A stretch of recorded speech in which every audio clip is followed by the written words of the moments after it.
Okay, today we're going to talk about hashing and birthdays. And the announcements are that there's a programming assignment 2 that's due November 1st. And there's another midterm which is coming up November 7th. And we are in Woodward Room 2. Not here. Woodward Room 2. And I know, it seems like, didn't we just have a midterm? But yes, there's another midterm. All right, so today's plan is hashing and birthdays. But as a warm-up, let's think about AVL trees. So remember AVL trees, they're these self-balancing trees. They have a worst-case performance of log n. They perform on find and insert and remove operations that are used for dictionary. And as you recall, the insert operation causes a restructuring of the tree. So on inserts, the tree may perform some rotations in order to make itself balanced again. And the same thing happens on removal. When you remove a node, there's a sequence of rotations that may actually happen. Now, sadly, it's possible that because it's a tree structure and the nodes of the tree are allocated at strange times, they could be not allocated in consecutive memory locations, which means that it doesn't have great caching performance. We will talk later about a tree that is designed for great caching performance. This is the B tree. But we're not going to talk about B trees. We're going to talk about optimal balance. So if I gave you a tree which had 6 nodes in it, like this tree right here, the optimally balanced version of that tree is drawn here. It's as balanced as it could possibly be. Every sibling is either exactly the same height as its other sibling, and that's true for as many nodes as possible in the tree. So there's equal balance. Okay? So that's an optimally balanced tree. AVL trees are not optimally balanced. They're balanced within plus or minus 1. So they're pretty much as close as you can get without being optimal. This guy is optimal. So the question is, can we preserve optimal balance always? And I think you know the answer to this question. But in any case, I thought it would be fun to play the following game, which is we're going to insert one element into this tree. It's a binary search tree. Insert one element into it. I'm asking you to come up with an element to insert such that every single pointer in the tree changes. So remember, the game is we're trying to preserve optimal balance, which means as many nodes as possible have to have the property that their left and right child are the same height, optimal balance, which you know implies that the tree is either perfect or complete. So I'm asking you, what do we insert? What value should we insert into this binary search tree in order to make the pointers all change? Too quick. I'll give you 30 seconds.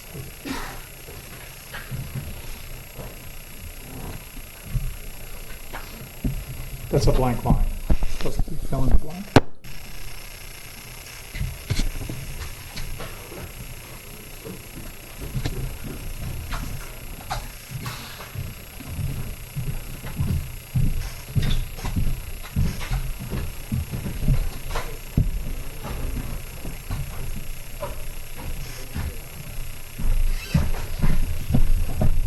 Yeah.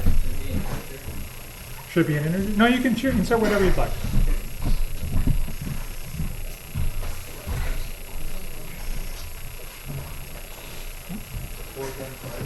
You want to insert 4.5? Okay. That could work. Anybody have anything else that they would insert? 4.5 is a good one. Should we try 4.5? Yeah? Should we try 4.5? I don't know how 4.5 is going to do. What happens to this binary search tree? When I insert this, it has to be a perfect binary search tree because it has 7 nodes, and the only tree that's perfectly balanced that has the power of 2 minus 1 number of nodes is a perfect tree. So it's going to be a perfect tree. You know the structure of the tree. So now the question is, where are the nodes? So what's the root node of the new tree?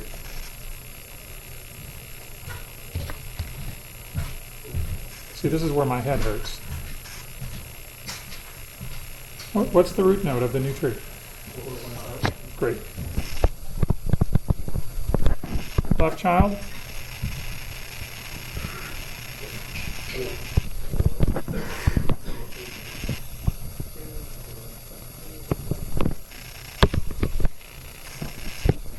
I didn't write down 4 there. It's like that, right? I don't know if this is going to do it for us. See, this tree right here, these pointers haven't changed. They're the same as what's over here. Yeah. Let's try inserting 1. Is it okay? Do you see what the... It's a weird thing to ask for.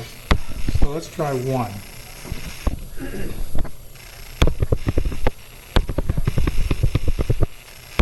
What happens when we insert 1? What's the root of the new tree that we insert 1?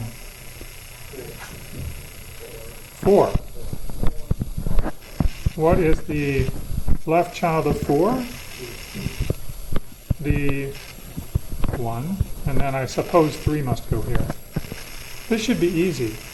What is the numbering that I'm writing down here in terms of a traversal? In order. And I know the shape of the tree. So all I have to do is march my way through this tree. 1, 2, 3, 4, 5, 6, 7. Yay, that was easy. But take a look at this tree. Previously, 2, 4, and 6 had no children. 2, 4, and 6 are the only things that have children in this tree.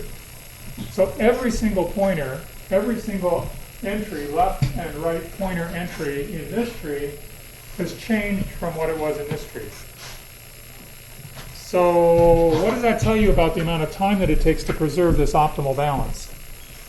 How much time does it take as a function of the number of nodes in the tree? N. How much time is it going to take you to preserve optimal balance? And by the way, use asymptotic notation to tell me that. And, by the way, use the appropriate asymptotic notation to tell me.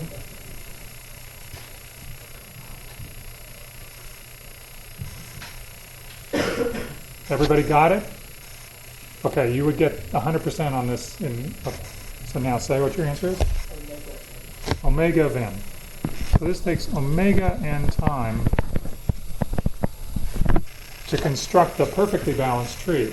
Now, contrast that with the flexibility that we obtained from AVL trees by just allowing balance to be off by 1. That's all that we allowed. And yet we can perform all of these operations in log n time. All the insertion, removal, find operation, of course, we can do in log n time.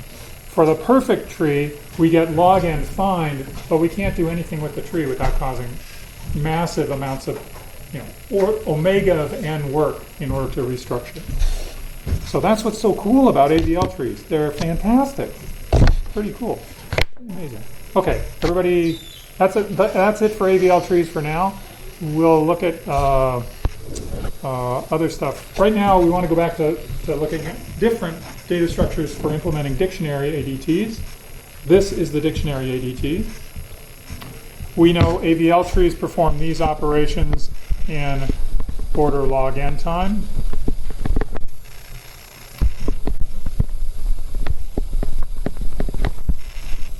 And that's pretty much the best structure that we have right now for performing the dictionary ADT, logarithmic time. And yet, this is not the way dictionaries are implemented in C++. Wouldn't it be interesting to know how they do that? What would be ideal is to have faster insert, removes, and find operations. And here's the idea. If we could use these keys, if we could use them as indices into an array that contain the definitions that went with the keys, then we would have constant lookup because we could just index into the array using the key, and we would get back, you know, for BSD, we would get back Berkeley software distribution in constant time. Okay, that's the dream. Okay? That's the dream behind hash tables. So this is what we want to do. We want to use the key value. So use the key as an index into an array containing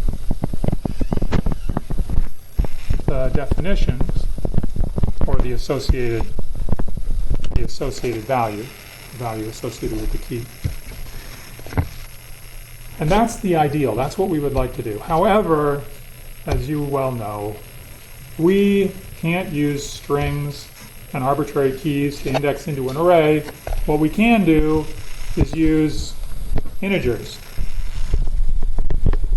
We can index using integers. You know what's kind of unreasonable? Is that when I'm writing on this tablet here, I think that my hand is blocking the screen for you guys. Every time I do it, I think, oh no, I'm blocking, and then I have to think, no, I'm not. It's very strange. Anyway, so we've got this problem. We want to be able to index using keys, arbitrary keys, but what we can do is index using integers. What can we do?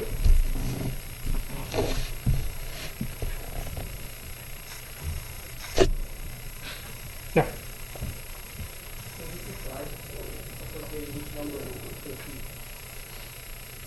You mean associating each key to a number? Perfect. That's a great idea. Let's transform keys into numbers. That's the brilliant magic behind hash tables. So hash tables are just arrays,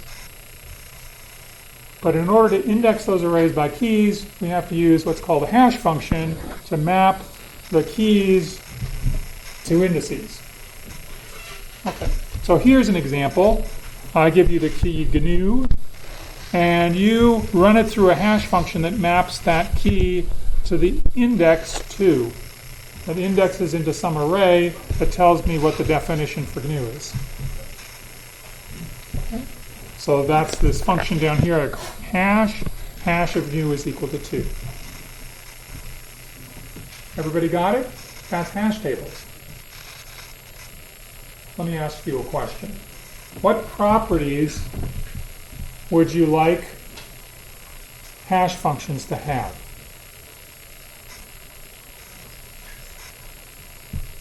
Remember, what we're looking for is a fast implementation of find, insert, remove, and we're doing it by by basically using random access. You can access into an array using an index in constant time. So, but what property do we want these hash functions to have?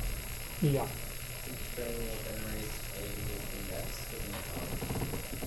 Perfect. It has to be a function that maps onto the array space. So it has to be a function. We don't want it to be the case that if I gave it, like for example, this key GNU and stored GNU's not Unix under location 2, and then when I came back to look and I asked the function to give me the value for GNU, it said 5. That would be bad. So it has to be a function. Same one? Okay. 2.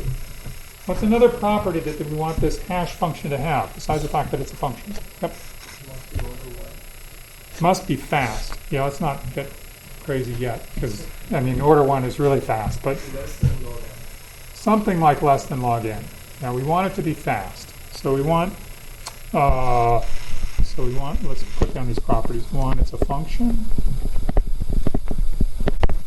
2, it's fast. So these are the good properties.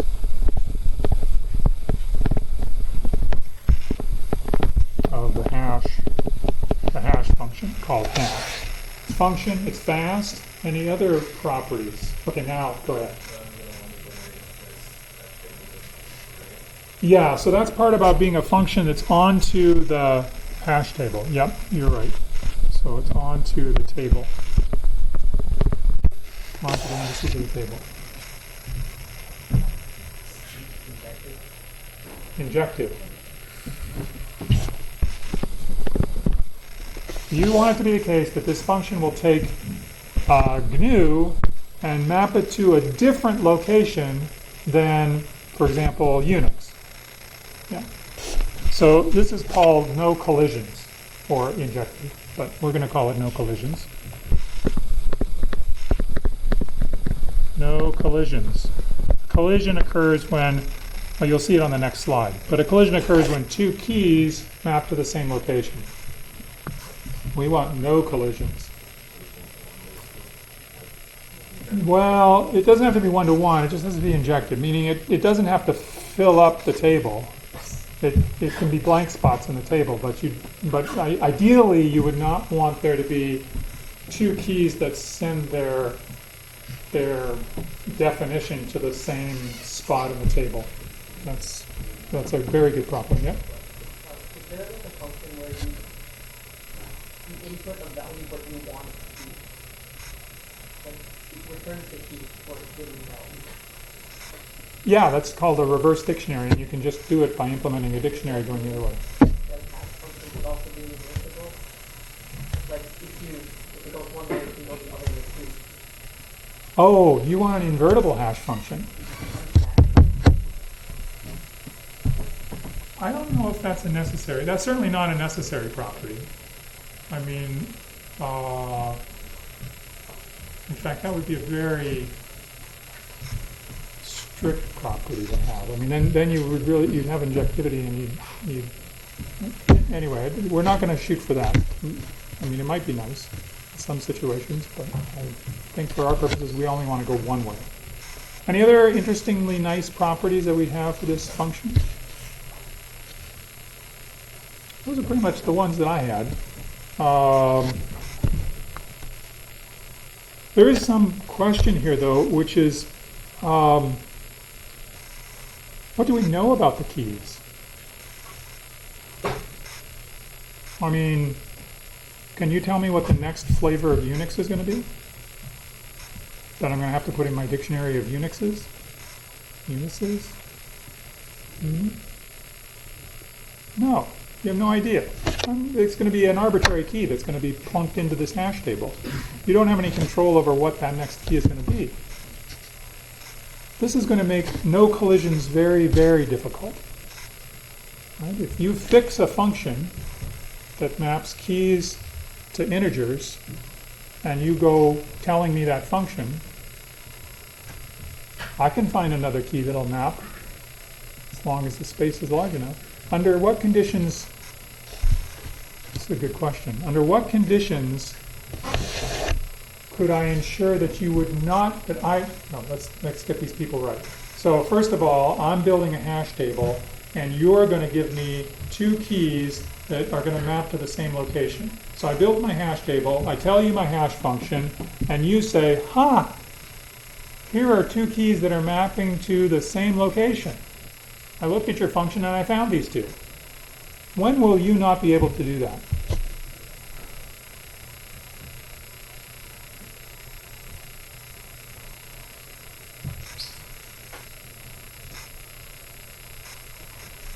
I mean, really not. Yeah. When your table can fit every possible combination of every length string or input? Yeah, that's one condition, is if this table is huge. So if a table is not huge,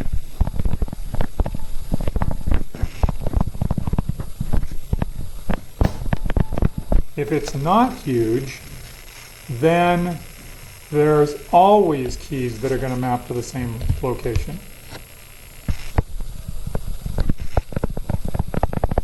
Or as I like to say, then collisions are unavoidable.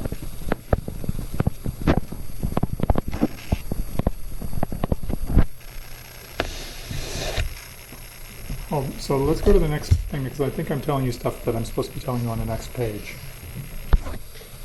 Yes, of course. Collisions, this is all about collisions. Collisions occur when you have a key X and a different key Y, and they map to the same location in the hash table. And that's not a good thing. Why isn't it a good thing?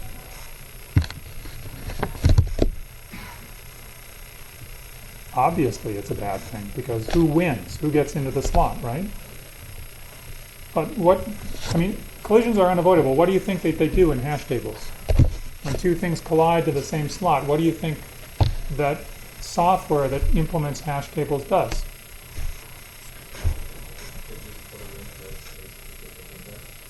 Yeah, it could use chaining, which is to create a little structure that's inside of this slot that says, well, Unix is one of the things that's in there, but,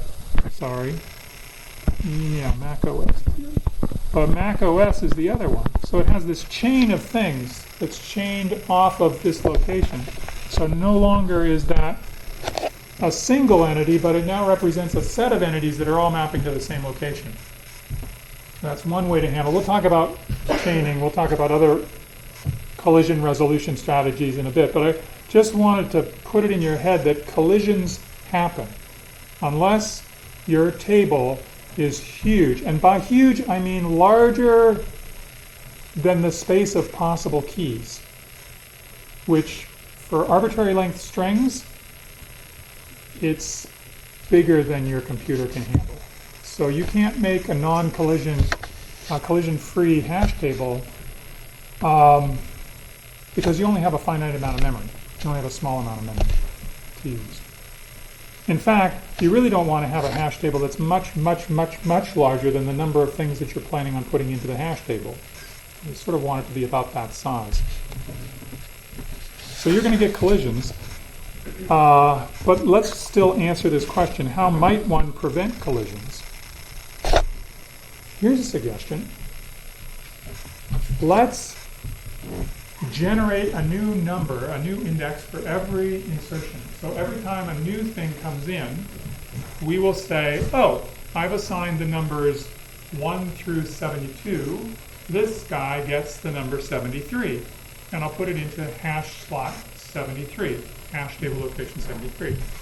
This is a good idea?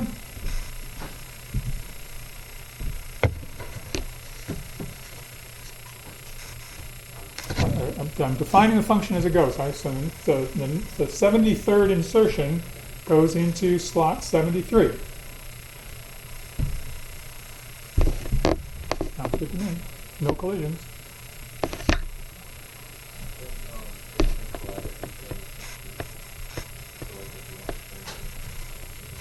Oh, you're asking me if I want to find it. Oh, okay.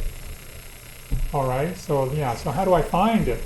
How do I find something? I give you a key, like for example, Bob's new Unix or something like that. I give you that key. What are you going to do? What are you going to do? Yeah. You can implement a hash table to look up for the key.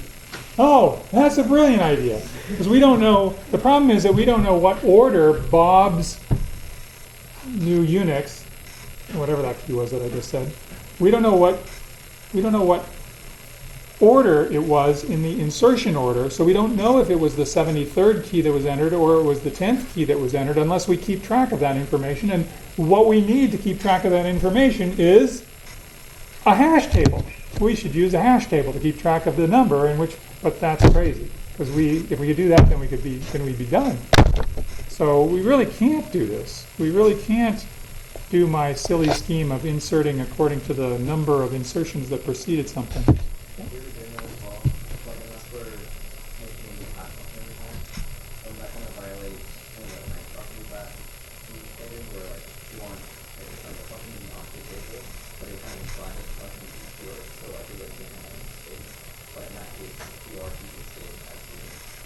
Oh, no, look, we should not make any assumptions about whether you can change the hash function or not. I think what needs to be done is, the way to think about it is whether or not you can actually access the information in the table given only the key. I mean, that's the information that you're going to be given to get access to the definition. So I tell you, look up Unix. You should base the decision about where to look up Unix on just Unix. Now, it could be that you are constructing the hash function. You could be constructing it as you go, but the problem is that the description of the hash function, if you want to think about it that way, the description of the hash function, if I say that the next element goes into the table in the next empty slot, that description gets bigger and bigger and bigger, and essentially it starts to look like a hash table. I mean, essentially it looks like some sort of mapping that has to be explicitly written down, which takes as much memory as it does to do a hash table. It takes more, because we have to be able to look up the keys to be able to find, it's complicated. So we don't want to do that. We really do want something which is a fast hash function to evaluate, and that's where we would lose. So we can't do that. So we can't do that kind of crazy stuff. But what is a good property of a hash function in order to try to avoid collisions? Given that we don't have any ability to predict what keys people are going to try to stuff into our hash table, what's a good idea for what we should hope for from a hash function?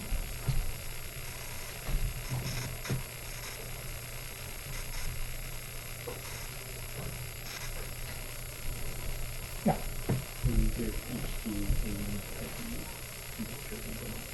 That's the idea, is that we're trying to give each key a unique ID. That unique ID would be the index into this table. And it would be great if we could do that to get every key into its own little box. But we know that we can't really do that, but we still want to choose. We can't do that because somebody that's malicious will be able to choose keys that will always hash to the same location. We know that that's possible. But what we would want to have happen is that the hash function that we choose doesn't behave that way, generally speaking. The way that it behaves is somehow to spread keys evenly around in the table. Like the probability that you would have this function map a particular key to any location in the table should be about equally likely for any of those locations in the table. That would be a nice property to have. Like a random hash function, one that maps to sort of random or pseudo-random locations would be a good one. So, unfortunately, random hash functions are also expensive exactly for the same reason that keeping track of the insertion order is difficult. We have to assign. If we assign a random number to our key, we have to store that key and that hash function together somehow so that we can look things up given just the key. So what are we going to do? Yeah. Especially for this format, can you get the arrow function that when one slot is input and output gives you like a very different number. So like even if it's such a very similar Yeah. I mean, if this were the input set, that would work. But we don't have any idea what the future keys are going to be. And I think that that's what I'm trying to drive home in your head, is that there's nothing you can do. The worst case performance of a hash function is what? Everything hashes to the same location. All n of your keys go into the same bucket. And it depends on how you handle that bucket. If you handle it as a linked list, how much time does it take to handle n requests on that hash table? Each one takes traversal of a linked list of length n. It takes n squared time to do n operations. So why in the world do people implement hash functions and hash tables? Look, I'll tell you a story. Like I do all the time. 2011, Java has this great fixed hash function. They think it's great, fantastic. Somebody clever goes in, finds the hash function, and they find a way to generate keys that all hash to the same location. That seems stupid of them. Why would they do that? They would just slow down the operation of the hash function. That's like not what you want to do. That's exactly what they wanted to do. They wanted to do what's called a denial of service attack on servers that were running Java. And so for a while there, all things that were running Java servers were slowing down like molasses because they were getting all these key requests from somebody sending in the sequence of keys that were all hashing to the same location and causing the hash tables not to perform like a constant amount of time per request, but linear time per request. And so all these servers were melting down. They were just overloaded because there was a fixed hash function that was being used in the Java implementation. This did not happen for C++. Servers that were implemented using C++ did not experience this. How did they avoid that? That's what we're going to learn about when we learn about hash functions. So the important thing is not to have one hash function that you're relying on. The important thing is to pick a hash function for your hash table that nobody could actually pick as well. So you pick it from a large pool of hash functions, and you pick it from a large pool of hash functions with certain properties, and that's what makes it good. So anyway, that's what we're going to see. But the point of this slide is that you can't avoid collisions, and that in the worst case, your hash function will have time n squared for n operations, or linear time per operation. Okay. But that's enough doom and gloom.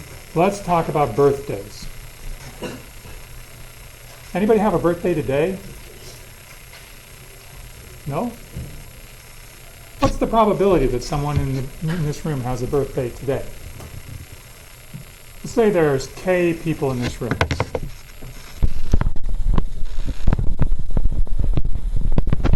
And let's suppose that everybody is born uniformly at random over the 365 days of the year.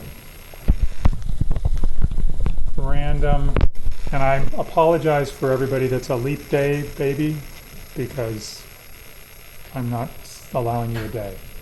But so randomly, whoops, so each of 365 days is equally likely. What is the probability that somebody in this room of K people has a birthday today?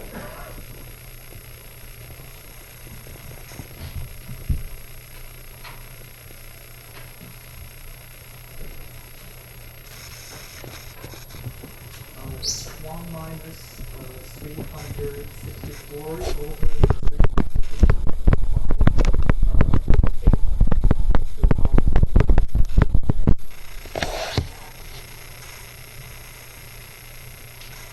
Why? Why isn't it something like K over 365?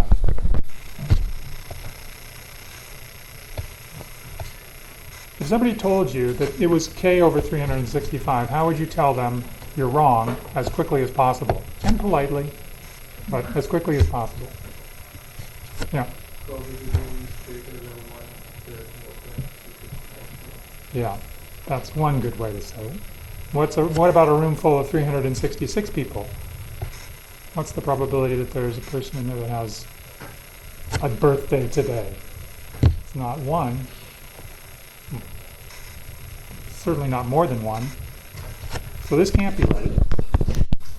And another way to look at this is that if I had, for example, two people, A and B, there's many ways in which A and B could have a birthday on today, but there's only one way in which A and B cannot have a birthday on today. So if I look, A could have a birthday and B doesn't have a birthday, or B could have a birthday and A doesn't have a birthday, or A can have a birthday and B can have a birthday, or neither have a birthday. So what this probability is doing is it's saying, well, what's the probability that nobody has a birthday today? So that's what this is. No one has a birthday today. That's like this case. Nobody has a birthday today. So we don't have to worry about person A has a birthday, or maybe they don't, and person B has a birthday, or maybe they don't and they both have a birthday. We don't have to worry about that. We just have to worry about one thing, which is that nobody has a birthday. And then if nobody has a birthday, the complement of that is that somebody has a birthday. And that's 1 minus this probability of nobody having a birthday is the probability that somebody has a birthday. So sometimes when you're calculating probabilities, it's good to calculate the negative and then do 1 minus that. In this case, it is because there's one unique way in which nobody can have a birthday, but there's multiple ways in which you can have birthdays. Everybody good with this? It's like, yeah. Usually explain how that part is equating. The 364 over 365? How many selections for a birthday do you have if you don't want to be born today? Right. And if you're equally likely to be any one of the 365 days, then the probability that you happen to throw the dart and hit today is 1 chance out of the 365. And so the probability you are not born on today is 364 out of 365. So you could think of this as being something like 1 minus 1 out of 365, if you want. Okay? By the way, this is like a quick introduction to probability, because sometimes people haven't seen probability before they get into this course. And we're going to need probability in order to talk about hashing. So we're going to talk about it a little bit to get warmed up to the idea of calculating things probabilistic. Okay, so question number 2. Probability that 2 people in this room have the same birthday. So that means it's the same day. It's not like the same year and day. It's the same of the 365 possible days. It's the same. We want to know what is the probability that that's true. And as a warm-up to this warm-up, what is the probability if there are 366 people in the room that there are 2 people that have the same birthday?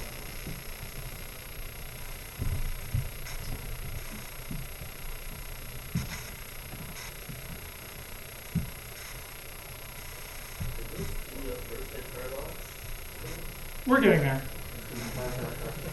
Yeah. I'm just asking though a very simple question at this point. I'm just asking for a particular number, like 366. What's the probability that the 366 people in a room, there are 2 of them that share the same birthday?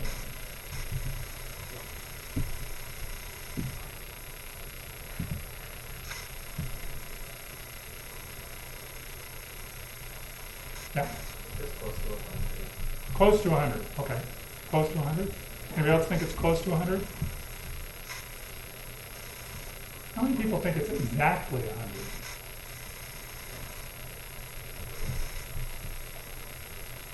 Probability that 2 people in a room of 366 people have the same birthday. We're going to do an experiment in a little bit, but right now, just think about this room with 365 chairs and 366 students. And you have to sit in your birthday chair. Go. What's going to happen? There's going to be one chair that has more than one person in it. There's 366 people and only 365 chairs. Sorry. There's going to be 2 people that have the same birthday. So there's probability that this happens. If there are 2 people with the same birthday, the probability is 1. Okay. Should we do the experiment? Let's do it right now, or we'll run out of time. Okay, so here's the deal. We need to find out if there are 2 people in this class that have the same birthday. I'm open to suggestions as to how to do this, but let me just tell you, whatever the solution is, it's going to be like hashing, right? Because we're taking people and we're hashing them into birthday spots. But I have a, yeah.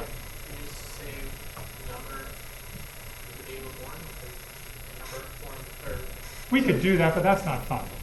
So anyone else do 1/3 pop up and say, oh, ooh, you want to hash according to day of the month. I was thinking we hash according to month, and then everybody in a particular month would just talk to each other, and we figure it out. Does that seem like a good idea? I mean, it sort of works. It's kind of fun, and it's fast. So look, here's the deal. January, February, March, April, May, June, July, August, September, October, November, December. Ready? Go.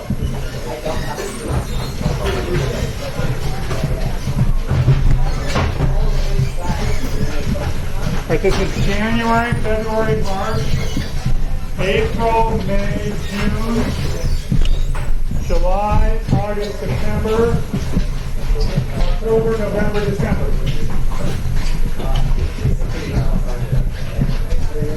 Yeah, so once you get to your section, don't just stand there. Find out if you match somebody.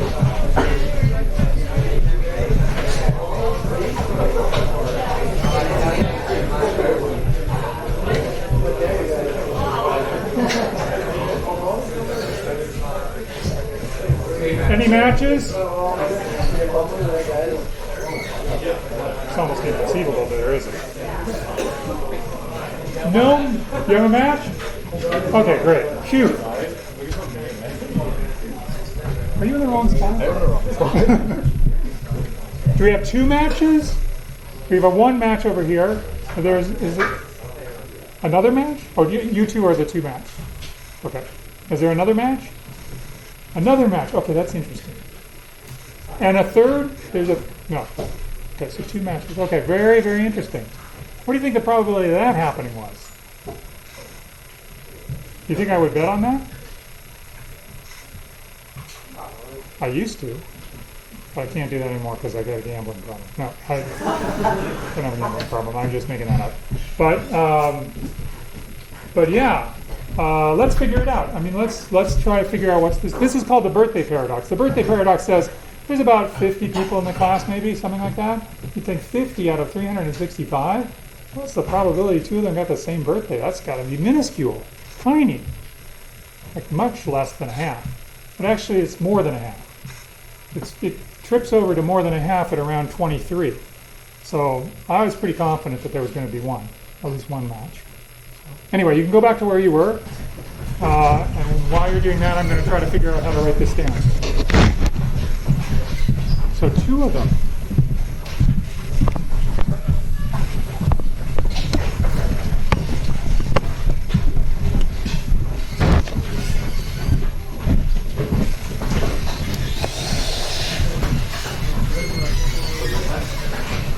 Oh, I know what we do.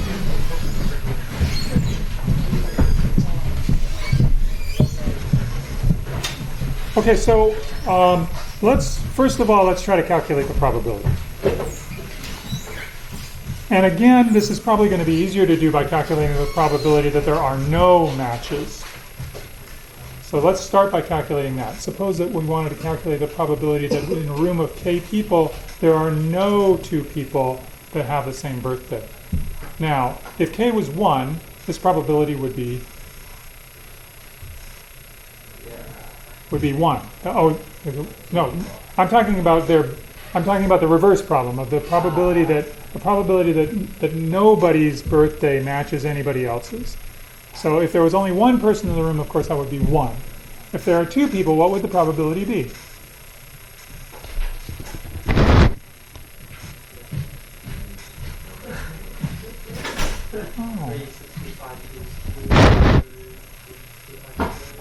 Or something like 365 divided by 365 times 364 divided by 365.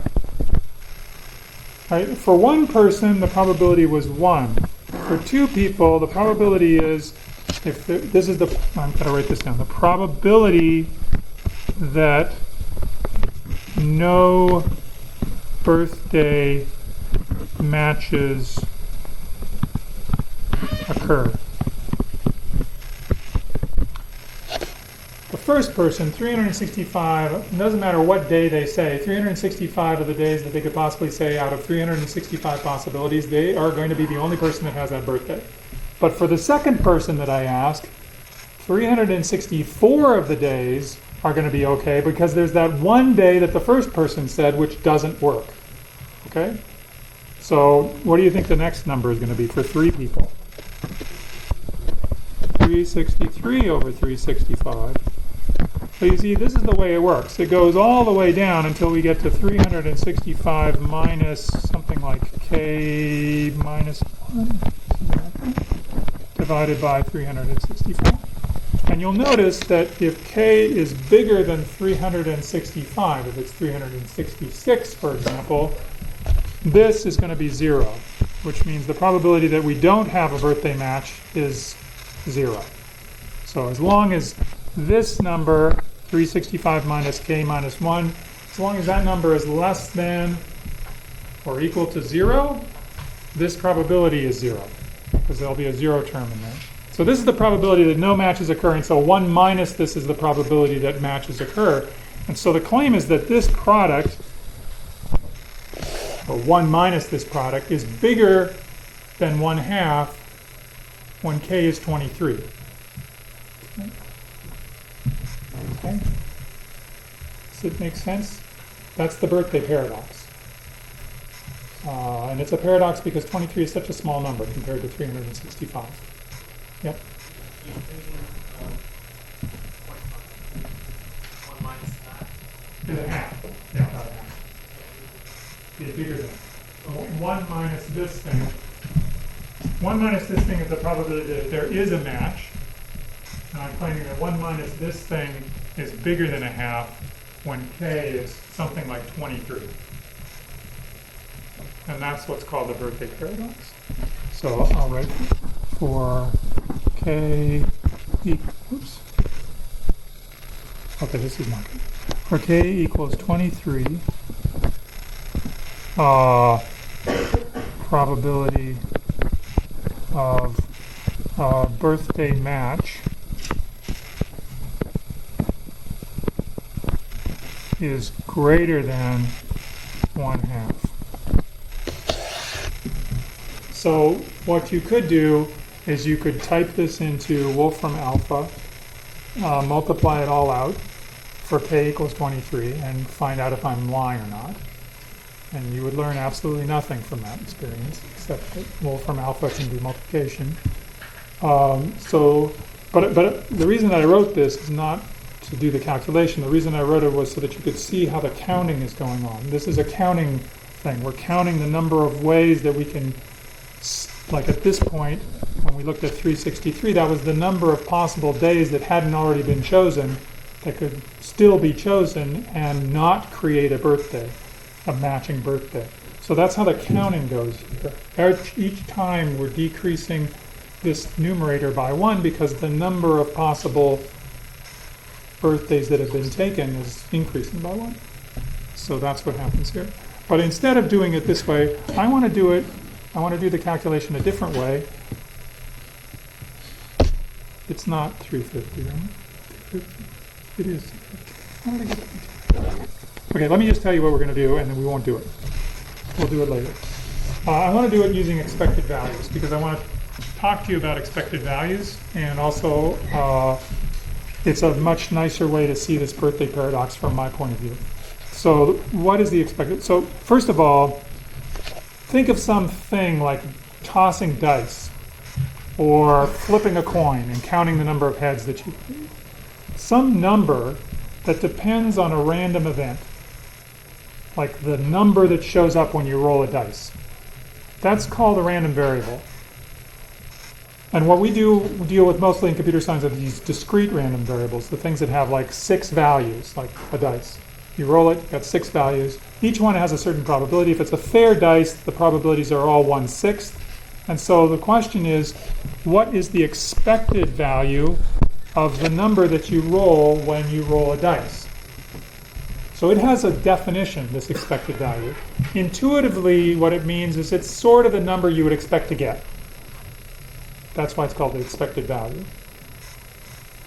But what it really is, it's the average using the probability distribution of the possible outcomes of that experiment times those values. So every possible outcome, this says probability that the random event has the value x times the value x summed over all possible values of x is the expected value. So for example, for a dice, we have 6 possibilities. So for a dice, a single dice, we would get, well, one of the possibilities is 1. Well, let me write it this way. Each of the probabilities is 1/6. So it's 1/6 times 1 plus 1/6 times 2 plus 1/6 times 3 plus yada yada yada, all the way down to 1/6 times 6. And that is equal to